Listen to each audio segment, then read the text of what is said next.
A major communication breakdown is unfolding at the White House over the tactics of federal immigration enforcement. On Monday, July 13th, a 26-year-old Colombian national named Johann Sebastian Duran Guerrero was fatally shot by an ICE officer in the coastal town of Biddeford, Maine. According to the Department of Homeland Security, agents were conducting surveillance when Guerrero allegedly tried to flee in his vehicle. Crucially, officials acknowledged he was not the intended target of the operation. This tragedy came just 6 days after another fatal shooting in Houston, Texas, where 52-year-old Mexican national Lorenzo Salgado Araujo was also killed during an ICE traffic stop. In both cases, the men killed were not the targets of the deportation operations.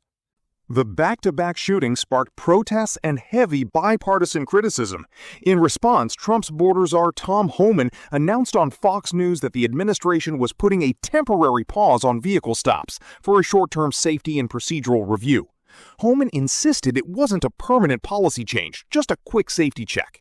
But apparently, no one cleared that safety check with the president. Less than 24 hours later, President Donald Trump took to Truth Social to completely overrule his own border czar. Trump declared that ending traffic stops won't happen on my watch, calling them one of ICE's most effective crime-fighting tools. Talk about awkward timing. It seems the only thing faster than an ICE vehicle pursuit is the speed at which Trump can completely delete his own administration's memos.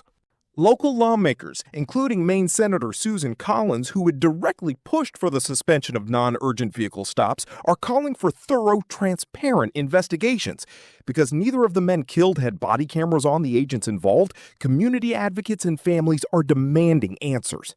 Meanwhile, the White House confirmed that Trump's social media post officially nullified the temporary pause, meaning ICE agents will continue conducting vehicle stops nationwide. Trump did advise agents to be judicious, fair, and smart. The critics argue that's a bit like giving someone a sports car and telling them to only drive the speed limit. Since January 2025, at least 7 people have been shot dead during federal immigration enforcement operations, placing massive pressure on the administration's mass deportation strategy. The balance between national border security and local public safety remains one of the most volatile debates in the country. Where do you stand on the use of traffic stops by ICE agents? Let us know your thoughts in the comments below.